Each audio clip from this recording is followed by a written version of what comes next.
नाज़रीन, अहम ख़बर अवांखे ॾियूं। नेब में वॾे पैमाने ते मुक़ररियूं ऐं बदिलियूं कयूं वयूं आहिनि। डीजी नेब लाहौर सलीम शहबाज़ खे उहिदे तां हटाए वियो। मिर्ज़ा सुल्तान अहमद खे नए डीजी नेब लाहौर मुक़ररु कयो आहे, जॾहिं त डीजी नेब रावलपिंडी इरफान मगी खां बि ज़िम्मेवारियूं वापसि वरिती वयूं। डीजी नेब बलूचिस्तान फरमानुल्लाह खे बदिली करे रावलपिंडी में मुक़ररु कयो वियो आहे, जॾहिं त इरफान मगीअ खे ट्रेनिंग एंड रिसर्च डिवीज़न में मुक़ररु कयो वियो आहे। डीजी नेब बलूचिस्तान फरमानुल्लाह जी जाइ ते नौमान असलम खे डीजी नेब बलूचिस्तान मुक़ररु कयो वियो आहे।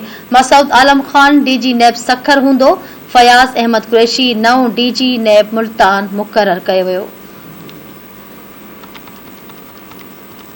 हिकु भेरो ॿीहर अवांखे आगाह कंदा हलूं। नेब में वॾे पैमाने ते मुक़ररियूं ऐं बदिलियूं कयूं वयूं आहिनि। डीजी नेब लाहौर सलीम शहबाज़ खे उहिदे तां हटाए वियो आहे।